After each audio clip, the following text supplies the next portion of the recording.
என்னதான் நம்ம வந்து வருஷம் வருஷம் கந்தசஷ்டி விரதம் இருந்தாலும் இருக்கிற நமக்கு நிறைய டவுட் வந்து இருக்குதுங்க, நிறைய கேள்வி இருக்கும். அதே மாதிரி புதுசா கந்தசஷ்டி விரதம் இருக்கிறவங்களுக்கும் நிறைய கேள்விகள் அப்படிங்கிறது இருக்கும். குழந்தை விரதத்துக்காக மட்டும் இல்லாம வாழ்க்கையில எப்படிப்பட்ட தீராத பிரச்சனை, நமக்கு இருக்கக்கூடிய நோய், தாங்க முடியாத துன்பம், இதுல இருந்து விடுபடணும்னு நினைக்கிறவங்க யாரா இருந்தாலுமே இந்த விரதத்தை வந்து கடைபிடிக்கலாங்க.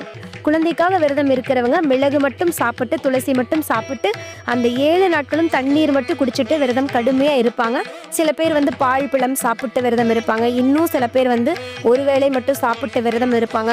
உடல்நிலை வந்து நமக்கு ஒத்துழைக்கல அப்படின்னா சில பேர் வந்து எளிமையான உணவு 3 வேளையுமே எடுத்துக்கிட்டு சஷ்டி விரதம் இருப்பாங்க. இந்த கேள்வி, கந்த சஷ்டி விரதம் இருக்கிறவங்க காலை மாலை 2 வேளை குளிக்கணுமா, பக்கத்தில் இருக்கிற முருகர் கோவிலுக்கு போகணுமா, நாங்கள் பிரசாதமாக நாங்கள் என்னெல்லாம் நாங்கள் படைக்கிறோம் அப்படின்னு நிறைய பேர் கேட்குறீங்க. நமக்கு முடிஞ்சா 2 வேளையும் குளிக்கலாம், பக்கத்தில் இருக்கிற முருகர் கோவிலுக்கு போகலாம். அப்படி இல்லைன்னா வேலைக்கு போகிறவங்கலாம் ஒன்றும் செய்ய முடியாது.